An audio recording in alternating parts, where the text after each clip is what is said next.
había pedido el día jueves, les recuerdo a los que estuvieron y a los que no, que si podían leer el libro de Ruth, porque el libro de Ruth es un libro que se lee muy fácilmente, es un libro muy cortito, pero a pesar de que es un libro corto, pequeño, en cuanto a extensión literaria se refiere, es un libro muy grande en cuanto a su grandeza espiritual. Encontramos unas lecciones realmente maravillosas, ¿eh?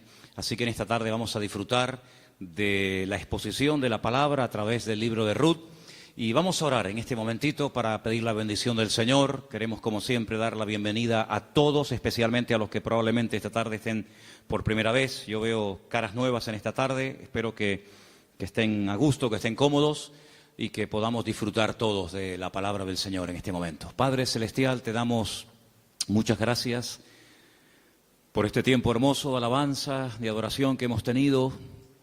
Gracias, Padre, por este lugar que tú nos has provisto para alabar y adorar tu nombre.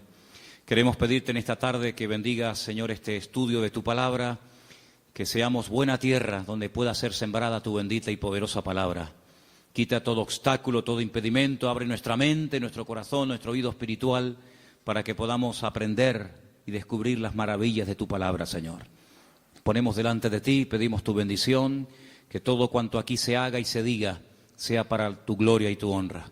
Gracias también por los hermanos de diferentes naciones que en este momento a través de internet están en sus hogares, en sus países, también escuchando tu palabra. Bendícelos también a ellos y a todos y a cada uno de nosotros. Aquí estamos para aprender de ti. En el nombre de tu amado Hijo Jesús. Amén y amén. Vamos al libro de Ruth, por favor, rápidamente.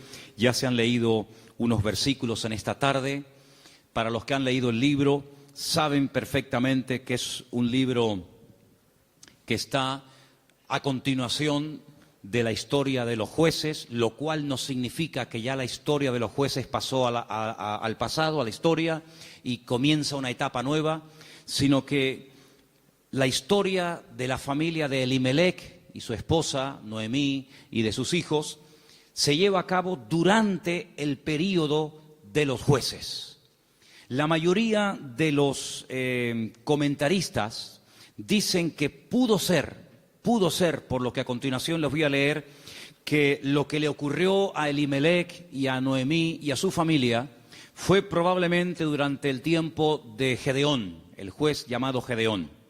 Por una sencilla razón, porque dice en el libro de los jueces que durante el tiempo de Gedeón, el pueblo de Israel hizo lo malo ante los ojos del Señor. Y el Señor ya les había dicho muy claramente que una de las cosas que le podían ocurrir en el futuro, que de hecho ocurrió, es que vendría hambre a la tierra. Y curiosamente, si leemos la historia de todos y de cada uno de los jueces, que es una historia de casi 300 años, muy larga, encontramos que en el tiempo, en el periodo de Gedeón, fue cuando hubo hambre. Dice que eran los madianitas, que subían de su país, subían de la parte donde ellos estaban, y dice que subían justamente en el tiempo de la cosecha y arrasaban con todo. Dejaban al pueblo muerto de hambre, el pueblo entró en una crisis económica, la gente se tuvo que ir al monte a esconder en cuevas, y es cuando ellos claman al Señor y el Señor levanta a Gedeón. Así que ya nos hemos situado, la historia que vamos a contar esta tarde se llevó a cabo probablemente durante el tiempo del juez llamado Gedeón. Los personajes principales que aparecen en el capítulo 1 ya los conocéis. Elimelech, que es el padre de la familia, cuyo nombre significa mi Dios es rey. Eli, mi Dios, Melech, rey. El nombre de su esposa es Noemí, significa dulce, significa placentera. Tenía 2 hijos. El mayor se llamaba, como dice aquí, versículo 2 de Ruth capítulo 1, Malón y Kelión. Malón significa débil, enfermizo. Probablemente era un joven, un niño que desde pequeñito fue muy enfermito y los padres lo vieron así muy flaquito, muy raquítico y le pusieron este nombre que espero que no se le ocurra ponerle a ninguno de ustedes a sus hijos. ¿Cómo se llama el niño? Enfermito. Debilucho. Y el otro no se queda atrás. El otro, Kelión, significa abatido o consumido. Dicho en términos modernos, el hecho polvo de la familia. ¿Qué familia? Bueno, ellos viven en una pequeña población llamada Bet-Lehem, cuyo nombre significa la casa del pan, en la provincia de Judea, el mismo pueblo donde tiempo más tarde nacería el rey David y donde mucho tiempo después nacería nada más y nada menos que el Mesías, el Señor Jesucristo. Ellos ven que el país está pasando por un momento terrible, diríamos hoy en día de paro, de crisis, de pobreza, de miseria, y deciden irse a vivir al extranjero, concretamente a Moab. ¿Qué país sería hoy en día Moab? Bueno, sería el territorio que ocupa Jordania, ¿vale?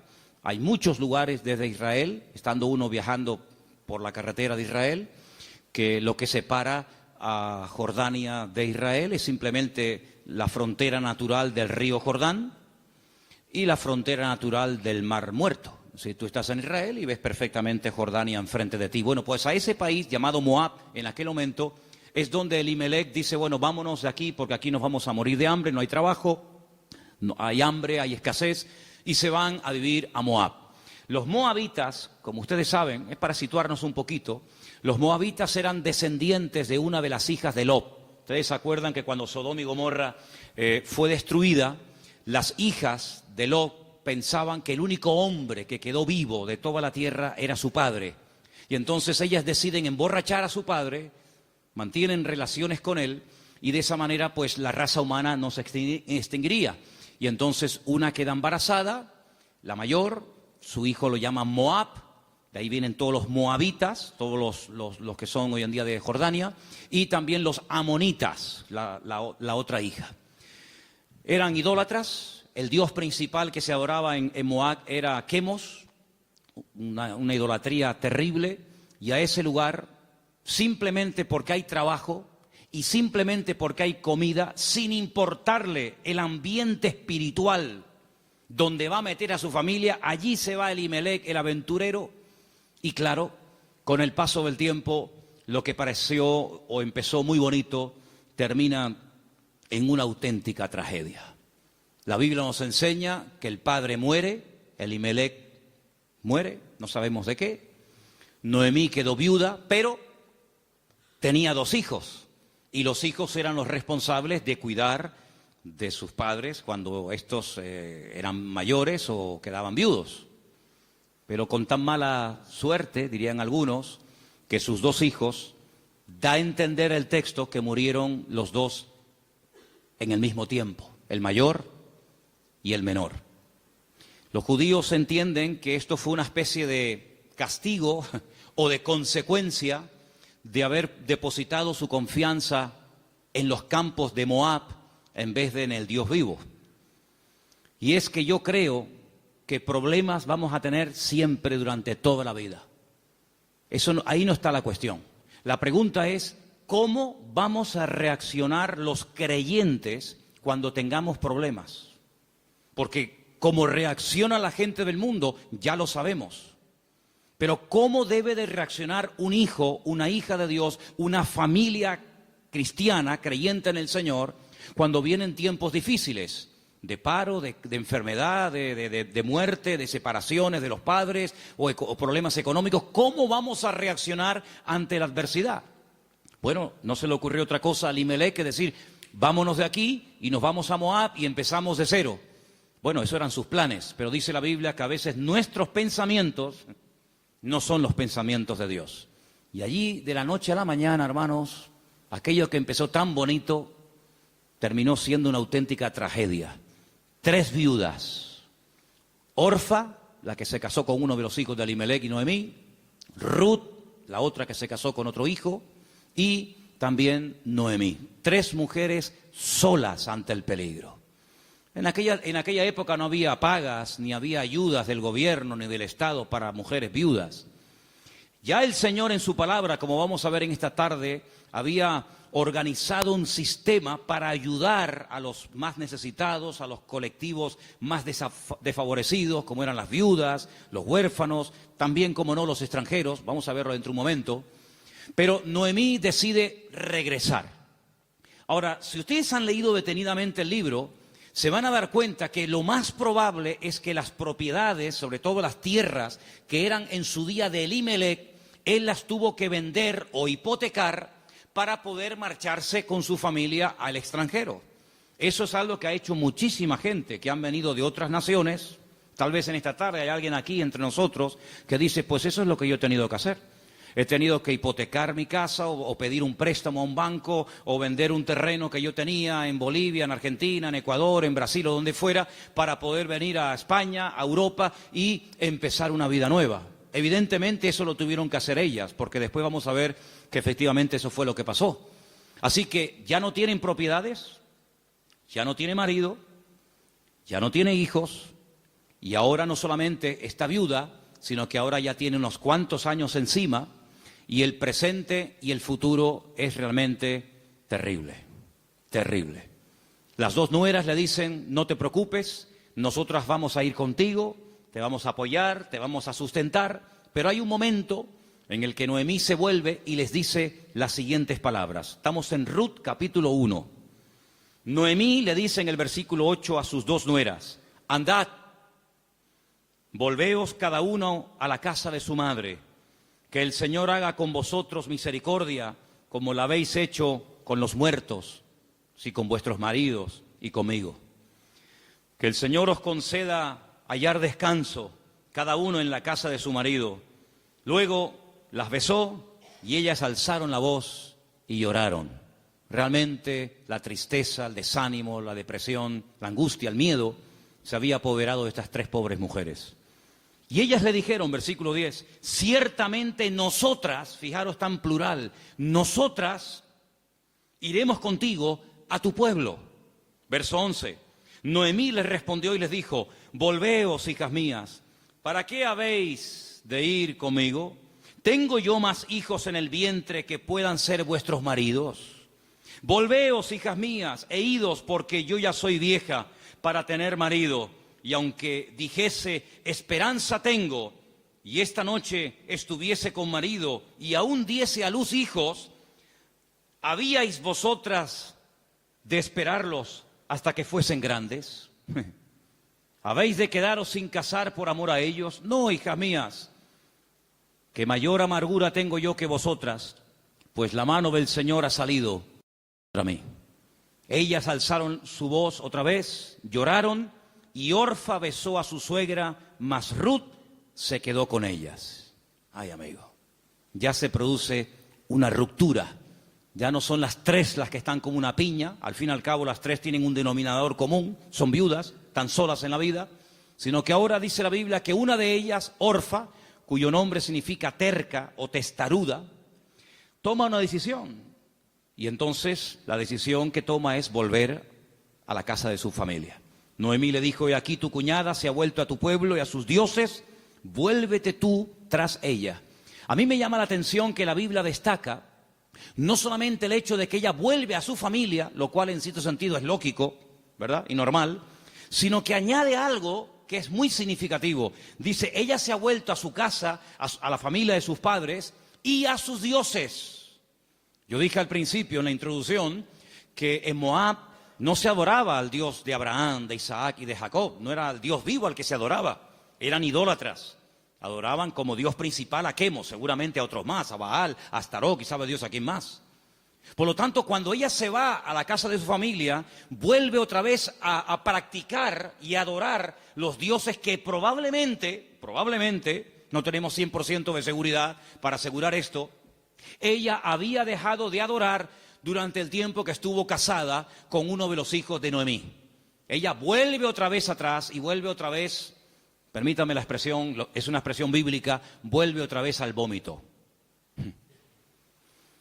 Y a mí me hace recordar la historia de Orfa. No voy a hablar mucho de ella, pero sí quisiera destacar que, ¿saben a quién me recuerda Orfa?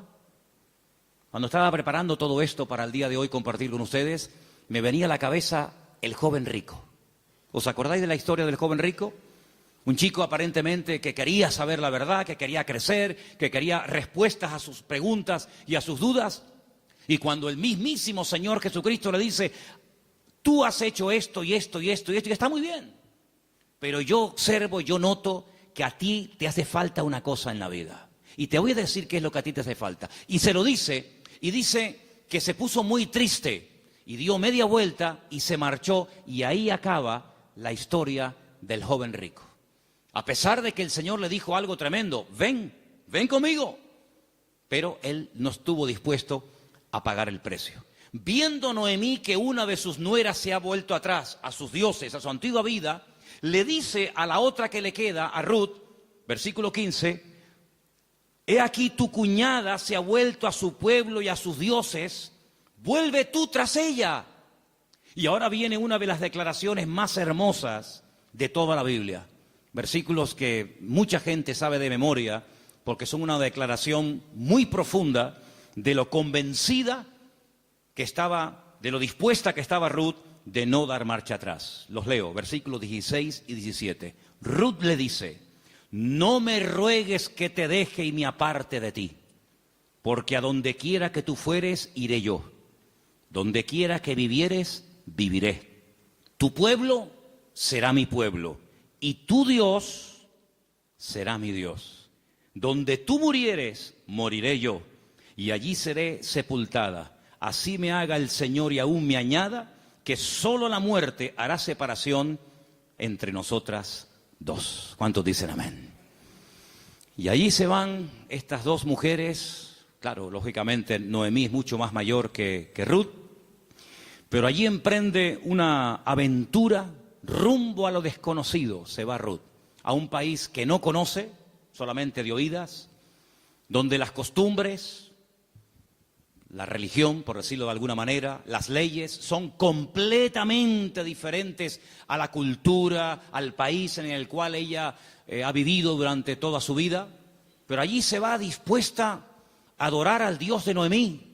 Podríamos decir, en términos que nos podamos entender en esta tarde, que Ruth verdaderamente lo que decide es convertirse, no solamente ayudar y no dejar abandonada a su suegra, sino convertirse al Dios de su suegra y lógicamente también de su marido y en su momento de su suegro.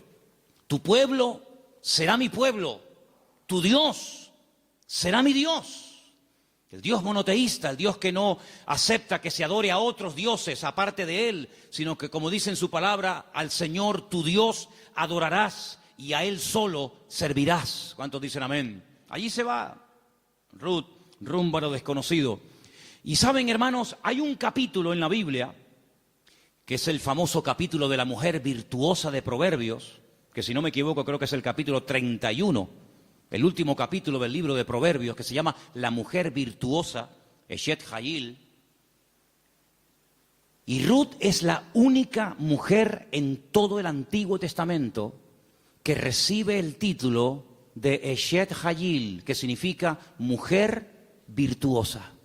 Es decir, que cuando leas el capítulo 31 de Proverbios y que te habla de la mujer virtuosa, tú dices, bueno, ¿y quién es una mujer virtuosa? ¿A quién puedo ver como punto de referencia en la historia de la Biblia para saber a lo que se refiere el Señor? Ahí la encuentras en el libro de Ruth. Una mujer sacrificada, trabajadora, fiel, que es capaz de renunciar a todo a cambio de nada, aparentemente. Una mujer que incluso está dispuesta a morir en tierra ajena. Y fíjate que me llamó la atención que José, que estaba muriendo fuera de su tierra, estaba muriendo en Egipto, antes de morir dice que él dio orden de que, como él sabía y anticipa proféticamente la liberación de la esclavitud de Egipto, él da orden para que sus huesos se los lleven con ellos cuando salgan milagrosamente de Egipto. Y dice la Biblia que lo hicieron así, y durante 40 años, hermanos, los israelitas estuvieron dando vueltas y vueltas en el desierto, cargando los huesos de José hasta que llegan a Canaán y logran darle una digna sepultura. Sin embargo, Ruth no dice, cuando yo muera, por favor, lleven mi cuerpo, lleven mis huesos a Moab, sino que ella dice, donde a ti te entierren, que me entierren a mí ahí también al lado tuyo. Sí, una mujer decidida, una mujer comprometida, en otras palabras, una mujer con las ideas claras. ¿Cuántos dicen amén?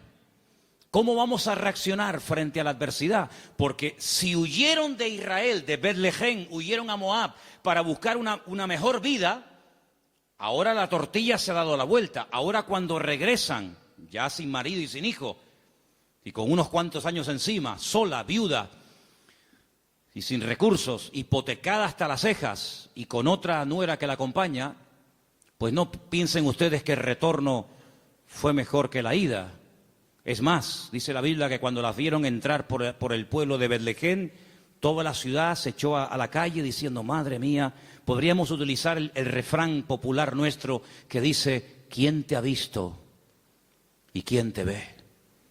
La mujer salió, o las mujeres salían al encuentro a saludarla y le decían, Noemí, Noemí, tantos años sin saber de ti, vienes sin marido, vienes sin hijo, vienes enferma, golpeada, herida por la vida. Y ella decía, no, por favor, no me llaméis nunca más, no me llaméis más Noemí, porque yo no tengo placer, no tengo contentamiento, ya no me alegra, ya no me llena nada en la vida. Por favor, llamadme Mará, Mará, que significa mujer amargada o afligida. ¿Qué te parece? Y ahora uno dice, bueno, ¿y ahora qué? ¿Ahora qué? ¿A qué se van a dedicar estas mujeres? Ahora sí quiero que vayamos al libro de Levítico, donde hay unos versículos que pocas veces se leen, pero vamos a ver que son muy interesantes, porque en ese pasaje de Levítico, capítulo 19, del 9 al 10, no sé si ustedes lo tenían buscado, ¿no? Okay. Capítulo 19 de Levítico, vamos a leer una ley que solamente existía en el pueblo de Israel en aquel tiempo, y es una ley tan extraordinaria, tan increíble, que fue lo que ayudó en cierto sentido a restaurar la vida de Ruth y de Noemí en aquel nuevo país para ella. Levítico capítulo 19, versículos 9 y 10, el Señor dice en su palabra, cuando ciegues la mies de tu tierra, no segarás hasta el último rincón de ella, ni espigarás tu tierra segada. No rebuscarás tu viña, ni recogerás el fruto caído de tu viña. Para el pobre y para el extranjero lo dejarás, dice el Señor. ¿Qué es lo que hacía la gente? Cuando iba a coger la cosecha, arrasaban con todo. Y si se caía un racimo de uvas, o se caía una espiga de trigo, o de cebada, o de lo que fuera, daban marcha atrás y lo recogían. Y si alguien se metía en aquel campo después del tiempo de la siega, estaba pelado, no había nada. Sin embargo, el Señor dice, ustedes van a ser diferentes. Esto es una ley donde el Señor muestra su amor y su compasión por el pobre, por el huérfano, por la viuda, por el extranjero, por el que no tiene prácticamente ningún recurso para buscarse la vida, como el caso de Ruth y de Noemí. Entonces, cuando vayan a segar, no sean avariciosos, no quieran acapararlo todo. Oye, si se cae una espiga, déjala. Si hay un rinconcito que no quieres, digamos, cosecharlo, meter la hoz, déjalo ahí en un rinconcito, para que cuando ustedes terminen, pues puedan entrar los que no tienen tierra, los que no tienen trabajo, las viudas, los extranjeros, los pobres, los huérfanos, y puedan de alguna manera conseguir algo para llevarse a la boca. Y eso es lo que utiliza Ruth. Como ella sabe, evidentemente por los labios y por la influencia buena de Noemí sobre ella, le dice, vete a espigar, vete hoy a buscar la vida. Noemí, ¿a dónde va a ir la pobre? Si la pobre ya está vieja, está enferma, está cansada, está desanimada, pero allí se va Ruth. Y si ustedes han leído el libro, dice que se va antes de la salida del sol y cuando llega la noche aún está espigando en el campo. Es increíble. Ella podía haber recogido menos, pero ella está recogiendo para ella y también para su suegra Noemí. Y hay un momento en el que la invitan a comer. El dueño del terreno, un tal Booz, del cual hablaremos ahora, dice, ¿esta mujer quién es? Dice, esta es la nuera de Noemí, lleva todo el día trabajando. Dice, denle de beber agua. Y cuando llega la hora del almuerzo, cuando llega la hora de la comida, la Biblia dice que la invitan a comer. Y ella dice que comió hasta saciarse, pero hay un momento en el que le sobra comida, y en vez de tirarla a la basura, como la mayoría de la gente hace cuando le sobra comida, dice que ella la guarda. Y cuando llega a la noche a la casa de Noemí, dice que le enseña un efa. Un efa son 35 kilos. en este caso de cebada, y dice, mira, esto es lo que yo hoy he espigado, después lo he tenido que desgranar para hacer la harina, y no solamente eso, sino que te traigo la comida que me sobró al mediodía, te la traigo para que tú comas. Cuando le pregunta a la suegra, ¿en qué campo tú has estado hoy? ¿Dónde has trabajado? Y le dice, he trabajado en el campo de un tal Booz y me ha tratado muy bien. Le ha dado orden a sus criados, a los jornaleros, de que no se metan conmigo, de que no se rían de mí, de que me traten bien, de que no me hagan pasar vergüenza. Y le dice Noemí, pues si en ese lugar te ha ido bien, sigue ahí. Eso me llama mucho la atención. Dice, no cambies de campo. Si en un sitio te ha ido bien, ¿para qué ir a otro sitio? Ayer estábamos en el sur y hablando con un señor venezolano que ha montado un negocio, me dijo una frase que yo en mi vida había oído y nos gustó mucho y nos impactó. Y dijo, nunca vuelvas al lugar donde un día fuiste feliz. Porque si vuelves a un lugar hace años donde fuiste feliz, nunca más volverás a experimentar la felicidad que añoras. Oye, me impactó aquello. Y me vino a la cabeza el texto que dice, nunca digas que los tiempos pasados fueron mejor que el tiempo presente. Dice, porque no hablarás con sabiduría. Pero Noemí se da cuenta de que hay un hombre que se llama Booz y resulta que se da cuenta la viuda Noemí de que ese tal Booz, cuyo nombre significa mi fortaleza, resulta que es Goel. Ahora hablaremos de esta palabra que es una palabra de vital importancia en la Biblia. Aprendan de esa palabra. Viene del verbo Gaal. El verbo Gaal en hebreo significa libertar. Goel es la palabra que se traduce al castellano por la palabra redentor. Ahora vamos a ver lo importante que era la figura del Goel. Porque en cierto sentido vamos a ver que Booz es un tipo de Cristo. Fíjense qué importancia tiene esto.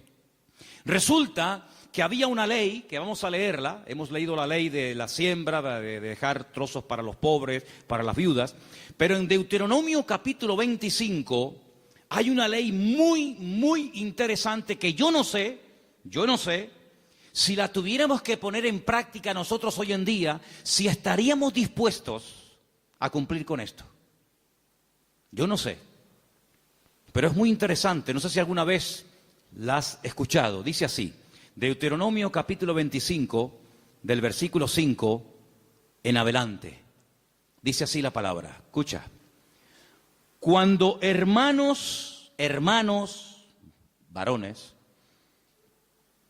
habitaren juntos y muriere uno de ellos, como el caso de Malón y Kelión, que eran hermanos que vivían juntos, si muere uno de ellos y no tuviere hijos, la mujer del muerto no se casará con hombre extraño.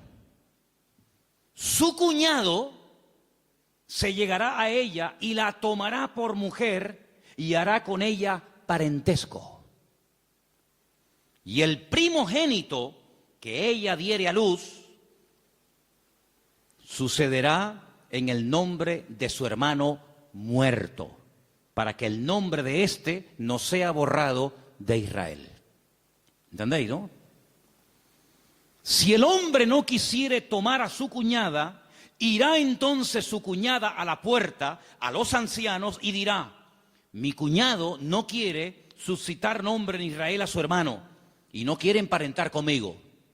Entonces los ancianos de aquella ciudad lo harán venir, hablarán con él, y si él se levantare y dijere, no quiero tomarla, se acercará entonces su cuñada delante de los ancianos, le quitará el calzado del pie, le escupirá en el rostro y le hablará y le dirá, así será hecho al varón que no quiere edificar casa a su hermano.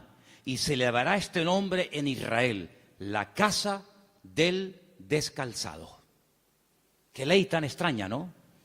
Dos hermanos y uno de ellos muere sin haber tenido hijos, y para que no se olvide o para que no se quede su nombre borrado en la historia, el hermano vivo, que es el Goel, el Redentor, tenía que casarse con la viuda, y el primer hijo que naciera de esa relación es como si fuera hijo del hermano difunto, para que de esa manera se perpetuara su nombre y para que de esa manera las herencias y las tierras no se diluyeran en el espacio y en el tiempo. Y esto es lo que le ocurre a Ruth. Ruth resulta que se casó con un judío, con un hombre de Belén de Judea, pero ella no tuvo hijos con él. Su hermano, es decir, su cuñado, también murió. Por lo tanto, no hay posibilidad de redimirla. Pero cuando llegan a Israel, la familia de Elimelech, la familia de su marido, pues siguen viviendo allí. Y hay un pariente cercano al cual Booz le dice, oye, a ti te corresponde el derecho de casarte con Ruth. A ti te corresponde el derecho de pagar todas las deudas de Ruth. A ti te corresponde recuperar el patrimonio y las tierras que en su tiempo tuvieron que venderse para que esta familia tuviera que irse al extranjero. Es decir, te haces cargo de la tierra, te haces cargo de las deudas y te haces cargo de la viuda. Y este dice, de eso nada. De eso nada. Pagar yo deudas que no son mías y casarme yo con una mujer que a mí ni me va ni me viene. Y Booz dice, muy bien, vamos a ir delante de 10 ancianos, vamos a ir delante de un minián, delante de 10 hombres judíos, y tú vas a decir eso delante de ellos, que no quieres redimir a Ruth, que no quieres hacerte cargo de sus deudas, de sus hipotecas y de la viuda, y lo vas a decir delante de testigos. Y lo dice. Y entonces es cuando entra en escena Booz y le dice a Ruth, hija, tú no te preocupes ahora. La diferencia de edad de Ruth y de Booz tenía que ser inmensa. Algunos comentaristas dicen que ese pariente que rehusó casarse con Ruth probablemente era un hermano de su suegro, de Elimelech. Y algunos comentaristas también he oído que opinan que Booz puede ser que también estuviera emparentado con su suegro, de tal manera que ya era un señor mayor, una persona ya de cierta edad, había una diferencia de edad tremenda. Pero él asume la responsabilidad, no solamente de casarse con la viuda, sino de pagar la hipoteca y las deudas que la familia dejó y que hay que volver a recuperar las tierras. Lógicamente todo eso costaba dinero. Solamente había dos posibilidades de que en Israel una persona que se desprendiera de patrimonio pudiera volver a recuperarlo. Solamente había dos formas. Una, que llegara el año de jubileo. ¿El año de jubileo qué era? Era una celebración, una fiesta que se llevaba a cabo cada 50 años. A los 50 años las deudas quedaban anuladas. De ahí viene una parte del famoso Padre Nuestro. Padre Nuestro, perdona nuestras deudas, como nosotros también perdonamos a nuestros deudores. Está inspirado un poco en el año de jubileo. Los que eran esclavos, se les daba la libertad. Si alguno no quisiera, había todo un proceso para poder volver a retenerlo. Y si alguien había tenido que vender por cuestiones económicas, por necesidad, una propiedad, un terreno, cuando llegaba el año de jubileo, repito, cada 50 años, bueno, todo volvía otra vez a sus dueños originales. ¿Para qué esta ley? Para recordarle al pueblo de Israel que la usura, el querer cada vez tener más y más y más y más y más, a cambio de las desgracias ajenas, eso no se podía dar en el pueblo de Israel. Cada 50 años se empezaba de cero. Nadie le debe nada a nadie. Los ricos no iban a ser cada vez más ricos y los pobres cada vez iban a ser más pobres. De esa manera era una ley justa, una ley donde se le daba oportunidad al que se había endeudado y jamás iba a poder pagar las deudas. Fíjate qué terrible la ley de los desahucios en España. 600.000 familias, 600.000 familias, multiplica por 3 o 4 miembros cada familia, estamos hablando ya de millones de personas, tuvieron que dejar la casa que no podían pagar. Los padres en algunos trancarle la nómina y un alto porcentaje se lo quitó, es decir, un sistema faraónico donde te ofrecían todo los bancos a cambio de nada, y te llamaban y te ofrecían todo llamándote a tu casa, y una vez que te tienen en su territorio, te aprieta el nudo, amigo, y de aquí no sales nunca. El sistema del faraón en los tiempos modernos. En vez de faraón, llámalo como quieras. Sin embargo, Dios en su palabra jamás iba a permitir que su pueblo cada vez fuera de mal en peor, endeudándose de tal manera que al final era imposible hacer frente a semejantes deudas. Y una cosa también muy importante, aunque no es el tema a tratar, entre hermanos no se podían dar préstamos con intereses. Ustedes saben que hay personas que están pagando muchos años y todavía la deuda no se ha pagado. Lo que están pagando es simplemente parte de los intereses, porque son tan elevados que por una regla de 3, cuanto más pagas, más debes. ¿Cómo se come eso, hermano?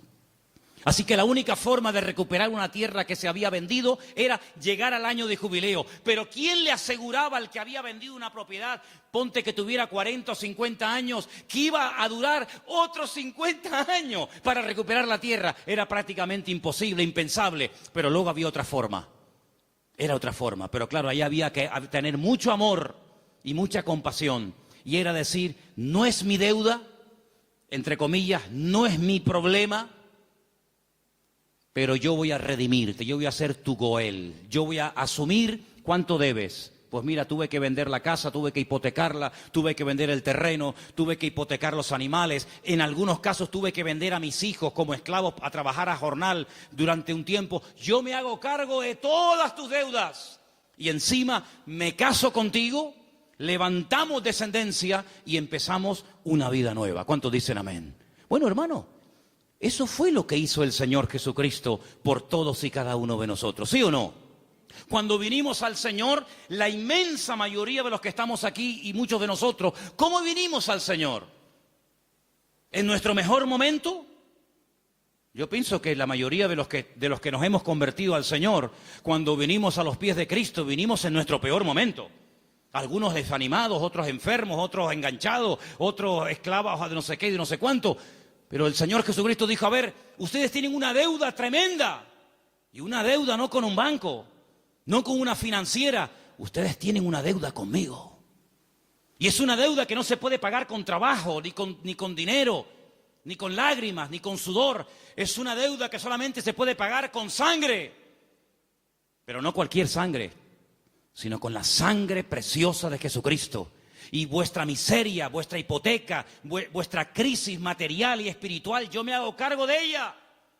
Y yo os compro a precio de sangre. Y por eso podemos leer en Primera de Pedro unos versículos tremendos, donde basados en la ley del Goel, el que redimía al que estaba destruido, Pedro dice, tenéis que saber, hermanos queridos, Primera de Pedro 1:18, que habéis sido rescatados. Eso fue lo que hizo Booz por Ruth, rescatarla, redimirla. Vosotros fuisteis rescatados de vuestra vana manera de vivir, la cual recibisteis de vuestros padres. No con cosas corruptibles como oro o con plata, sino con la sangre preciosa de Cristo, como de un cordero sin mancha y sin contaminación, ya destinado desde antes de la fundación del mundo. Cristo, antes de que existiera Adán y Eva, antes de que existiera el jardín del Edén, Él sabía que un día iba a venir a este mundo a morir en la cruz por los pecadores. Desde antes de que el mundo existiera, ya Él sabía que su destino iba a ser ese. Desde antes de la fundación del mundo, pero manifestado en los postreros tiempos por amor de vosotros. Y mediante Él, ¿cuál creéis en Dios? Quien le resucitó de los muertos y le ha dado gloria, para que vuestra fe y esperanza sean en Dios. ¿Cuántos dicen amén? Este Booz es un hombre tremendo. Es un hombre que dice, bueno, yo soy rico, tengo tierras, tengo de todo. ¿Qué necesidad tengo yo de meterme ahora, permítame, en estos líos? Asumir deudas que yo no contraje. Si Elimelech hipotecó sus tierras y tuvo que vender sus casas, ¿a mí qué me importa? Diría alguno. Y si tuvo que irse al extranjero a buscarse la vida, y si allí murió él y sus hijos, y ahora hay una serie de mujeres que están las pobrecitas sin nada en la vida, ¿yo qué tengo que ver con todo esto? Pero Booz no es un hombre frío, insensible. Booz es un hijo de Dios. Y los hijos de Dios tenemos corazón, no solamente cabeza. ¿Cuántos dicen amén? Hay que tener corazón. Hermanos, en las vestiduras del sumo sacerdote, que las tenéis ahí si queréis ver cómo eran. El sumo sacerdote llevaba en su pecho los nombres de la familia de Israel, las tribus de Israel, Judá, Benjamín, Zabulón. Y el sumo sacerdote decía, pero si yo no soy de la tribu de Judá, ¿yo para qué tengo que llevar el nombre de una familia que no es la mía? ¿Por qué tengo yo que llevar en mi pecho el nombre de la tribu de Zabulón? Si yo soy levita.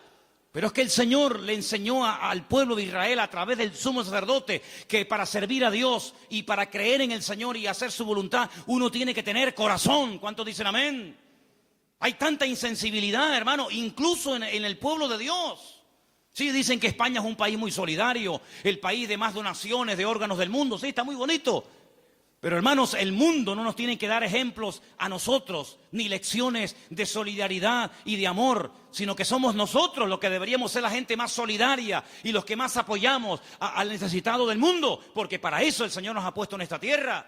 Y Booz dijo, no, yo no me voy a limpiar las manos como tú que te has limpiado las manos, porque los que habéis leído el libro, os habéis dado cuenta que cuando al pariente cercano le dicen, oye, que hay unas tierras que son preciosas, están abandonadas, porque Elimelech se tuvo que ir al extranjero, pero son unas tierras hermosas. Este dijo, uy, estas son para mí, porque ahora junto las mías con las de Elimelech, y cuando yo me muera, mis hijos tendrán más herencia. Y tiene unos campos, y tiene unos olivares, y tiene, pero vos le dices, pero espérate un momento. No solamente hay que recuperar tierras y propiedades, sino que aquí hay algo muy importante, y es que aquí hay una vida. Aquí no solamente hablamos de cosas, aquí hablamos de seres humanos. Qué interesante que Faraón decía, llévense las bestias, llévense los animales, pero déjenme las mujeres y los niños aquí. Qué curioso, ¿no? Interesante, ¿no? Y Booz dijo, no, si tú no quieres hacerte cargo de esta situación y no quieres coger todo el paquete, sino lo que te interesa, y renuncias, entonces yo hago acto de presencia. Y ahí entra Booz en escena, y dice la Biblia que se casan, y desde el momento en el que Ruth entra en contacto con Booz, su vida cambió radicalmente. Pero yo pregunto, ¿y este hombre tan bueno, tan solidario, con un corazón de oro, que sin comérselo ni bebérselo, se encuentra de la noche a la mañana teniendo que asumir una responsabilidad tremenda de atender a una viuda, con lo que eso conlleva, de atender también a una suegra, que no era la suya, pero que viene en el paquete también incluida, de tierras, de hipoteca? Este pedazo de hombre, ¿de dónde salió? Algunas hermanas solteras que están orando para tener un compañero, un varón en la vida, dice, pero Señor, súpleme un Booz. ¿Dónde están esos hombres? Bueno, yo no sé dónde están, pero yo te digo una cosa, yo sé de dónde salió este. ¿Sabes de quién es hijo Booz? ¿Tú te acuerdas cuando un día el general Josué le dice a 2 de sus soldados, vamos a entrar a Canaán, cosa que Moisés no logró hacer? A nosotros nos corresponde ahora entrar y tomar posesión de la tierra. Pero antes de entrar, vamos a hacer algo. Voy a mandar a 2 espías, no exploradores como los que mandó Moisés, que fueron unos inútiles, sino 2 espías. 2 hombres que entren secretamente y cuando vengan nos digan qué estrategia tenemos que emplear para atacar este pedazo de ciudad con doble muro, cerrada, imposible de conquistar. Y ahí se van estos 2 hombres. Y van y se quedan en una casa de prostitución. Y algunos dirán, ¿y cómo 2 hombres del pueblo de Israel se van a semejante lugar? Bueno, no es que fueron a pecar, sino que era el lugar donde 2 extranjeros pasarían desapercibidos perfectamente, porque por allí entraban y salían muchos. Y allí contactaron con la dueña de aquel negocio, por llamarlo de alguna manera, y la dueña una noche en una habitación les dice, yo sé quiénes son ustedes, yo sé de qué país sois, yo sé que vosotros sois israelitas, y yo he oído lo que vuestro Dios ha hecho por vosotros. Yo he oído que ustedes salieron de un país llamado Egipto y cuando llegaron a la frontera natural del Mar Rojo que no podían avanzar y el faraón venía detrás, ustedes clamaron al Señor y el Señor les abrió el Mar Rojo y ustedes pasaron por en medio de él.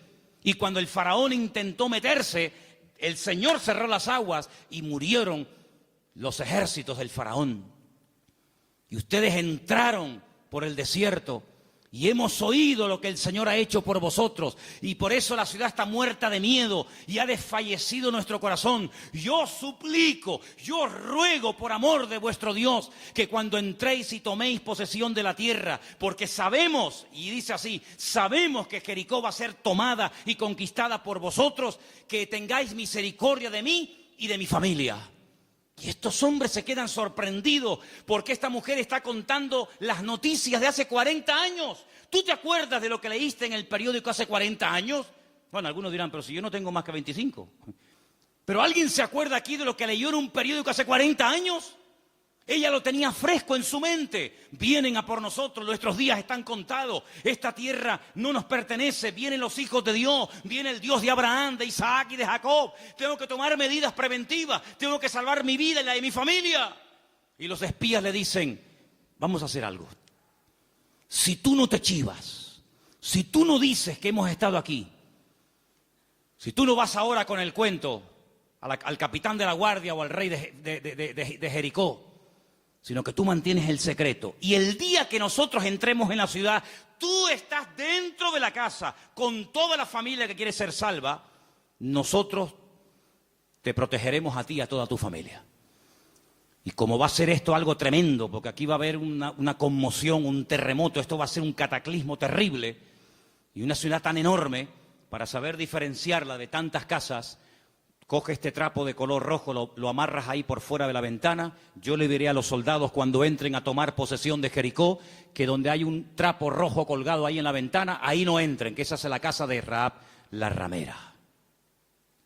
Y dice la Biblia que ella vivía entre un trozo del muro y el otro, entre muro y muro. Toda la ciudad cayó. No cayeron los muros de Jericó, hermano, ¿sí o no? Cayeron los muros de Jericó, pero la casa de Rahab no cayó. Pero no estaba en el muro. Pero el que confía en el Señor verá cómo caen a su lado 1000 y 10.000 a su día. Mas a ti no llegará, dice la Biblia. Toda la ciudad cayó, hermano, como añicos.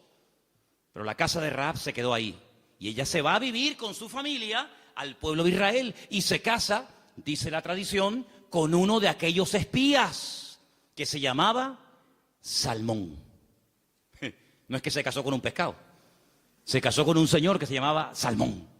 Y queda embarazada. Y cuando da luz, nace nada más y nada menos que un hijo que le pusieron Booz. Ay, amigo, así que Booz era el hijo de Rahab, la de Jericó. Sí, amigo. ¿Qué te parece? ¿Cómo una persona puede cambiar la vida cuando pone su mirada y su confianza en las manos del Señor? De ser una mujer como era en Jericó, a lo que llegó a ser cuando lees el árbol genealógico, los antepasados de Cristo, en Mateo capítulo 1, te encuentras que en el árbol genealógico de nuestro Señor Jesucristo aparece nada más y nada menos que Rahab, aquella mujer salvada milagrosamente de la destrucción de la ciudad de Jericó. Es que en el libro de Ruth hay algo que predomina, hay un hilo conductor que lo encuentras por todas partes, y es que nuestro Dios es un Dios que es un especialista en restaurar vidas destrozadas. ¿Cuántos dicen amén? No solamente es un Dios que echa fuera demonios y un Señor que levanta al caído y un Dios que sana a los enfermos y que salva a los pecadores, sino que es un Dios que le encanta restaurar vidas destrozadas, y cuanto más difícil, mejor lo hace. ¿Cuántos dicen amén? Dile al que está a tu lado, nuestro Dios es un Dios que restaura las vidas. ¡Aleluya! Nuestro Dios restaura las vidas. ¡Aleluya!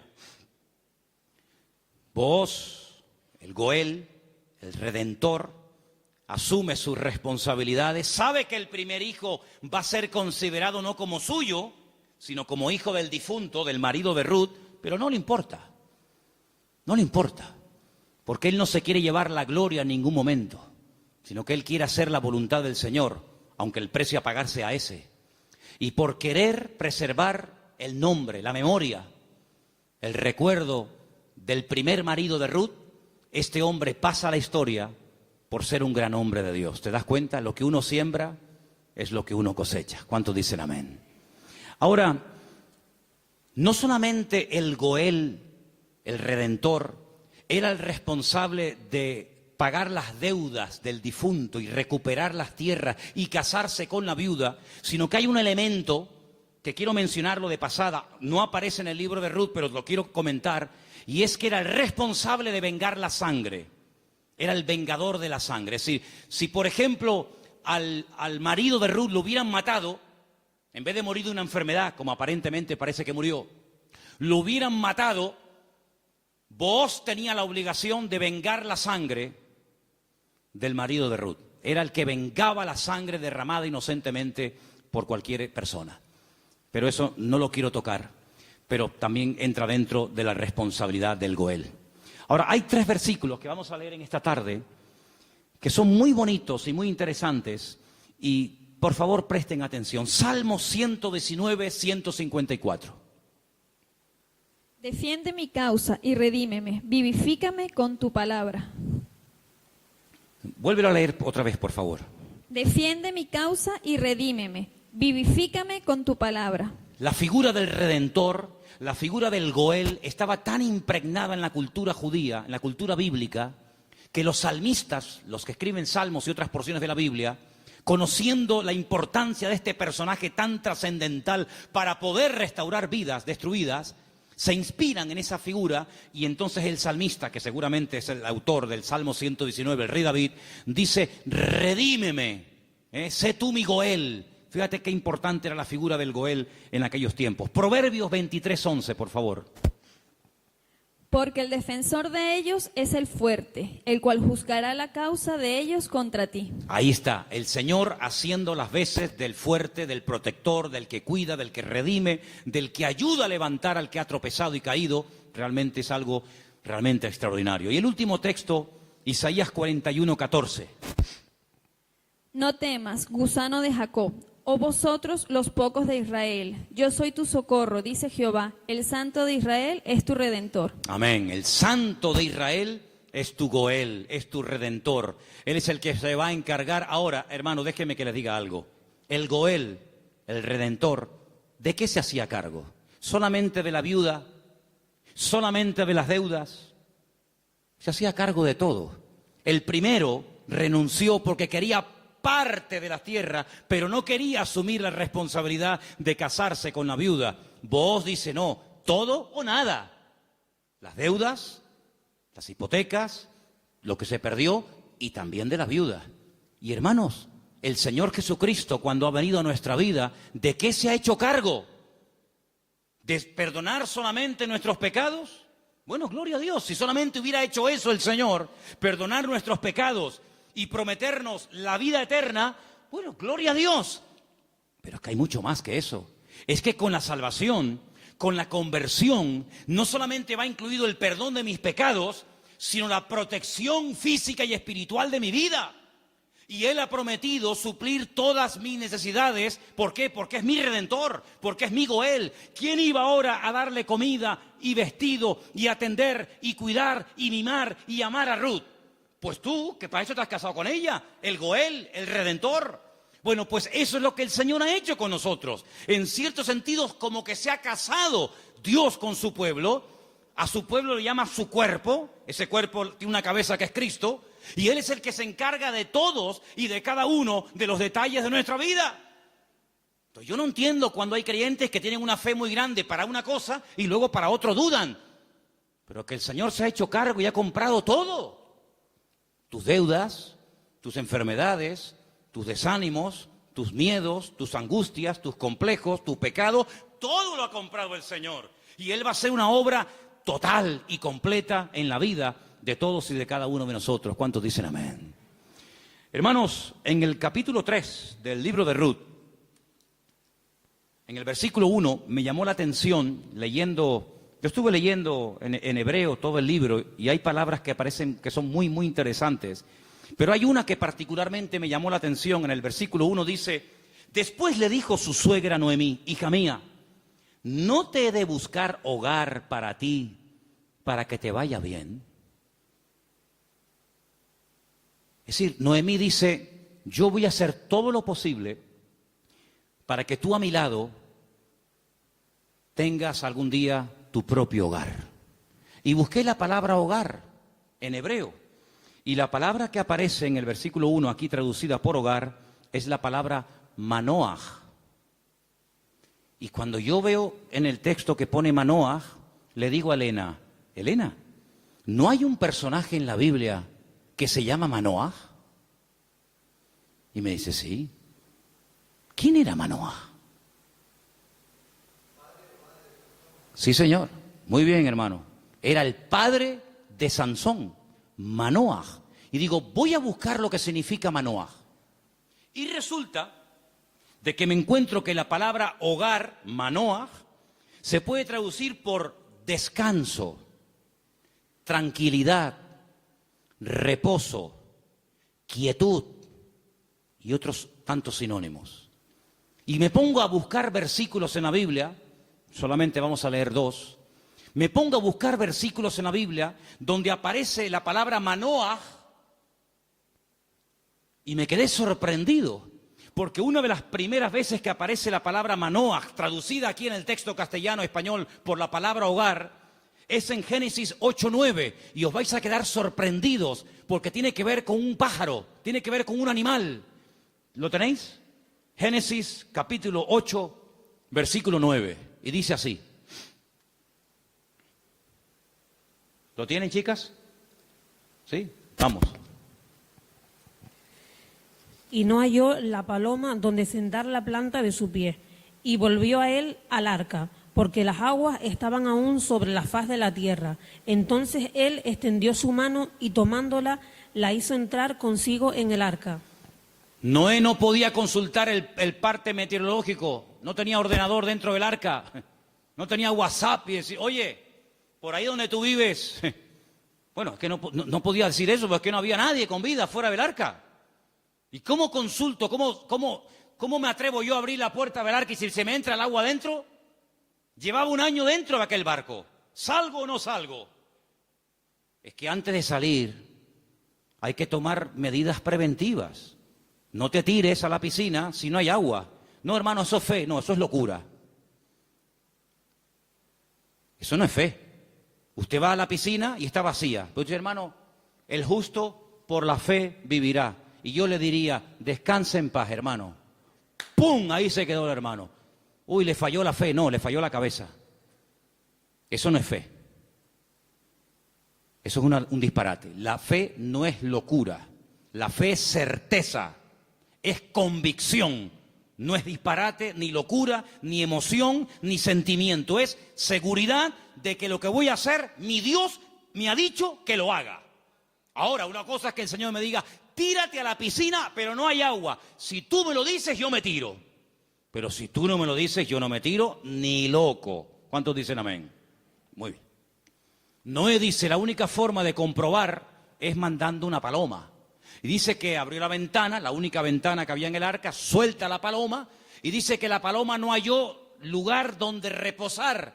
Claro, estaba todo anegado en agua, todavía no había bajado el nivel de las aguas, y ahí aparece la palabra Manoaj. No había reposo, no había un lugar donde poder decir, bueno, aquí me quedo, y aquí crío mis polluelos, y aquí me hago mi palomar, y no sé qué, no sé cuánto. No había. ¿Por qué? Porque las circunstancias todavía no estaban preparadas para salir del arca.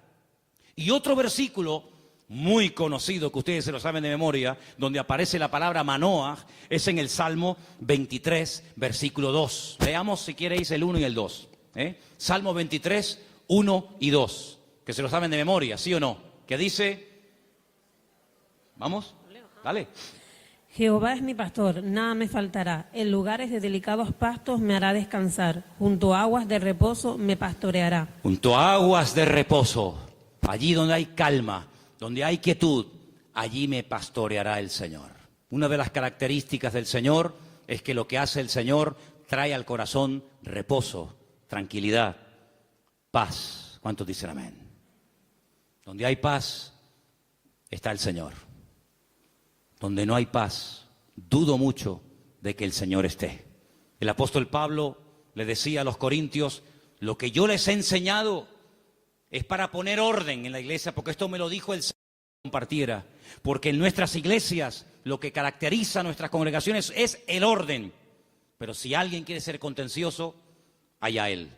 Por lo tanto, hermanos, lo que Noemí le está diciendo a su nuera, a Ruth, es que el anhelo de su corazón es que Ruth logre tener algún día un reposo, que logre tener un sitio de tranquilidad donde sea feliz. Y por eso se traduce por la palabra hogar. Y yo pregunto una cosa, ¿y tu hogar cómo está esta noche? ¿Tu hogar es un lugar de reposo? ¿Tu hogar es un lugar de calma y de quietud y de paz? Porque si no lo es, la culpa no la tiene Pedro Sánchez, que dimitió ayer. ¿O también se la vamos a echar a él? La culpa no es de la izquierda ni de la derecha. Cuando no hay shalom bay, como dicen los judíos, cuando no hay paz en el hogar, ¿quién tiene la culpa? La cabeza. Así que la responsabilidad principal del hombre en el hogar es traer paz al hogar. Y si no la hay, ya sabes lo que tienes que hacer. Entra en tu aposento y tu Padre que te ve en lo secreto te recompensará en público. Si no tienes recompensa en público, es porque hace mucho tiempo que no estás en lo secreto, en lo escondido con Dios. ¿Cómo reaccionamos ante la adversidad? Es el título del mensaje de hoy. ¿Cómo reaccionamos cuando algo va mal? Siempre tenemos la tendencia de echarle la culpa a algo o a alguien. Si no es el pastor, es la mujer del pastor. Si no es la derecha, es la izquierda. Si no es el frío, es el calor. Si no es el que se fue, es el que se quedó. Siempre buscamos un chivo expiatorio al que echarle la culpa. Noemí, hay un momento cuando ella regresa del extranjero que le dice a la población de Betlehem: no me llaméis Noemí, porque la mano del Señor se ha vuelto contra mí. La mano del Señor no está contra ninguno de sus hijos. Simplemente que hay un trato, hay circunstancias, hay situaciones en la vida por las cuales tendremos que pasar, nos guste o no. Pero no tenemos que tener ningún temor, porque lo que permita el Señor en nuestra vida, todo absolutamente está bajo la mano y el control de nuestro Dios. ¿Cuántos dicen amén? Y eso fue lo que consiguió Ruth. Un hogar de paz, de quietud y de calma. Y quiero terminar leyendo unos versículos del libro de Ruth, capítulo 4, versículo 11, que fue la bendición que pronunciaron, la bendición que le dieron a los que se casaban ese día, a Ruth y a Booz. Capítulo 4, versículo 11. Dijeron los que estaban allí congregados, los testigos, todos los que estaban en el pueblo, desde el pueblo a la puerta con los ancianos, dijeron: testigos somos. El Señor haga a la mujer que entra en tu casa como a Raquel y como a Lea, las cuales edificaron casa de Israel, y tú seas ilustre en Efrata y seas de renombre en Belén, y sea tu casa como la casa de Fares, el que Tamar dio a luz a Judá, por la descendencia que de esta joven te dé el Señor. Y Booz tomó a Ruth, y ella fue su mujer, y se llegó a ella, y el Señor le dio que concibiese y diese a luz un hijo. Y hermanos, los últimos versículos del libro de Ruth dicen así, el verso 21, Salmón, el papá de Booz, es decir, el suegro de Ruth, engendró a Booz. Booz engendró a Obed, que significa servidor, el que sirva al Señor. Qué bonito, ¿eh? Obed engendró a Isaí, e Isaí engendró a David. Luego, si no me equivoco, Ruth fue bisabuela, ¿sí?, del rey David. ¡Qué cambio, hermanos! ¡Qué cambio! ¿Cómo empieza el libro? Una familia destruida, una familia que no sabe a dónde disparar, que no sabe a dónde irse. Miseria, hambre, he tenido que hipotecar la casa, he tenido que vender los terrenos, sin nada. a la aventura, ¡ala! Nos vamos a Moab. Y sin tener en cuenta que el Señor prohibía categóricamente la unión entre el pueblo de Israel y otras razas, resulta que sus hijos, hombre, claro, ¿con quién se casaron Kelión y Maleón? ¿Con quién se casaron los hijos de Noemí y los hijos de Elimelech? ¿Con quién? Pues con mujeres del país donde fueran a vivir. Sí, ese es el futuro que le vas a dar a tus hijos. Si con la cosa de darle un mejor futuro material, has traído la ruina espiritual a tu casa. Claro, ya sabemos que Dios toma lo destruido, lo roto, lo que no es, para hacer maravillas. Pero ¿para qué te vas tú a Moab? ¿Te vas a meter en la boca del lobo? No, es que ya hay trabajo. ¿Y tus hijos? ¿De quién se van a enamorar? ¿Con quién se van a casar? Con mujeres idólatras. La primera responsabilidad de un padre en una casa con sus hijos, más que darle estudios y una buena carrera, es darle un futuro espiritual a sus hijos. Y Moab, dicho sea de paso, no era el mejor lugar para llevar a una familia a vivir. Prueba de ello que mira cómo terminaron. Muertos todos. Todos terminaron muertos, del padre hasta el hijo mayor y hasta el hijo menor. Gloria a Dios que por ahí aparece la misericordia del Señor y que a través de Booz la familia vuelve a remontar vuelo y vuelve a recuperar el ánimo y la esperanza. Pero hermanos, no es tiempo de experimentos. No es tiempo de será por aquí, será por allá, será esto. Vamos a descubrir los principios establecidos por el Señor en su palabra. La vida de un cristiano no es un laboratorio donde hacemos experimentos. Será esta, será aquella, será fulano, será mengano. Vamos a orar seriamente al Señor. Encomienda al Señor tu camino. Confía en Él y Él hará. Aleluya. Y no te impacientes por motivo del que prospera en su camino, porque pronto serán cortados y como la hierba verde se secarán, dice la palabra. En otras palabras, aprendamos a esperar en Dios. Mira, consiguió más, mucho más, en poco tiempo Ruth y Noemí, en la tierra donde el Señor estaba, que todos los años que Elimelech se pagó en el extranjero, que no le sirvieron absolutamente para nada. La respuesta no estaba en Moab, la respuesta estaba en Belén, más cerca de ellos de lo que se imaginaban.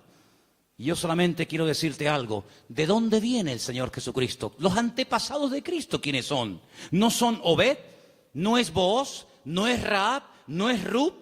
¿No es el rey David? ¿No es la tribu de Judá? ¡Claro que lo es! Luego, fíjate tú cuando una persona hace, como dice la Escritura, las cosas decentemente y con orden, las bendiciones que a corto y a largo plazo pueden llover y caerle a la vida de esa persona. Por lo tanto, hermano, no te precipites. Espera en el Señor, porque el libro de Ruth es muy pequeñito, 4 capítulos, pero es tan grande en lecciones. Y sobre todo, júntate con el que te puede edificar, pégate como una lapa. Ustedes saben lo que es una lapa, ¿verdad? Pégate como una lapa a la persona que te puede bendecir. Le dice, y termino, Noemí a Ruth, no te separes de vos. Esta noche quiero explicar esto porque puede ser que algunos lo leyeron y dijeron, pero ¿qué le estaba proponiendo la suegra? Dice, esta noche vístete bien, úngete, ponte tus mejores vestidos, lávate, averigua dónde está durmiendo Booz, en la era, tú vete a la era. Cuando él esté dormido, tú te pones a sus pies. Y uno está diciendo, pero bueno, ¿qué le está proponiendo Noemí? Era la forma de la época de recordarle al Goel, oye, hey, que estoy aquí, por si no te has dado cuenta. Dice que ella se acurruca a los pies de Booz y a medianoche, cuando seguramente Booz toca el cuerpo de Ruth, se asusta y dice, ¿pero tú quién eres? No le pudo encender la luz, era todo oscuro y dice, yo soy Ruth la Moabita. Te recuerdo que tú eres el Goel, extiéndeme tu manto. Y entonces ahí es donde él se da cuenta de que en la vida no solamente es tener tierras y criados, sino que hay una responsabilidad muy cerca de ti, la cual tienes que asumir. Y entonces, hermanos, cuando Noemí se entera de todo esto, le dice, tú confía porque este hombre no dejará pasar mucho tiempo hasta que arregle este asunto. ¿No lo habéis leído en el libro esta semana? Tú ahora confía, tú ya has hecho tu parte. Claro, tú no puedes ir sucia a la presencia de Booz. Cuando tú vas a presentarte ante la presencia del Señor, tienes que lavarte. Lo que hacía el sumo sacerdote, lavarse afuera en el lavacro, las manos, los pies, el cuerpo, para luego entrar a la presencia del Señor. Tú haces exactamente lo mismo que hacía el sacerdote, pero tú lávate. ¿Por qué? Porque si tú vas oliendo mal y quieres conquistar y quieres llamar la atención a Booz, sí, se la vas a llamar, pero se la vas a llamar mal. Va a decir, oye Ruth, ¿no te podrías lavar un poquito, por favor? Vístete bien, arréglate, haz tu parte. Y tú tranquila, tú ya has hecho lo tuyo. Yo te aseguro de que este hombre no dejará pasar mucho tiempo hasta que este tema sea solucionado. Hermanos, si esa era la confianza que tenía Noemí en Booz, al ser un hombre de Dios, que al percatarse, al estar informado de una situación que solamente él podía solucionar, ¿cuánto más nuestro Padre Celestial nos dará las cosas que nosotros pedimos y pedimos con fe si sabemos esperar en Él? No dejará pasar mucho tiempo el Señor hasta decir, yo asumo mis responsabilidades y mi responsabilidad es ser tu pastor, proveer tus necesidades, cuidarte y protegerte todos los días de tu vida. Si Booz se encargó de Ruth, ¿cómo no se va a encargar nuestro Goel, nuestro Redentor, nuestro Rey de Reyes y Señor de Señores, de tus hijos, de tu esposa, de tu trabajo, de tu salud, de tu familia, cuando Él es el Señor Todopoderoso que todo lo sabe, todo lo conoce y ni siquiera hemos abierto la boca y ya el Señor sabe lo que mi vida necesita? Por lo tanto, ese fuerte aplauso a nuestro Goel, a nuestro Redentor, a Él la gloria. Él cuida de mi vida, aleluya. Fuerte ese aplauso al Señor. Él cuida de nuestra vida, hermanos. Amén. Amén. Amén. Amén. Amén. Amén. Aleluya. Cierra tus ojos, hermano. La paloma volvió por la tarde, después de dar vueltas y vueltas y vueltas y no encontrar un lugar donde poder posarse y descansar. Noé entendió que aún no era el tiempo. Pero ¿sabes qué? Ya nosotros no vamos a dar vueltas y vueltas y vueltas buscando, como dijo Pedro, ¿a dónde vamos a ir si solamente tú tienes palabras de vida? Aleluya. La búsqueda ya se detuvo hace tiempo, cuando nos dimos cuenta de que bebiendo de los pozos de esta vida siempre volvíamos otra vez a tener sed, hasta que probamos el agua viva de nuestro Dios. El que bebe de este agua volverá a tener sed, pero el que bebe de mí nunca más volverá a tener sed. Bendito sea tu nombre, Señor. Ahí donde estás, cierra tus ojos, inclina tu rostro, habla con tu Goel, habla con tu Redentor. Dile, Señor, hazte cargo de mi vida, Señor. Hazte cargo de mi casa, de mi familia, de mis hijos.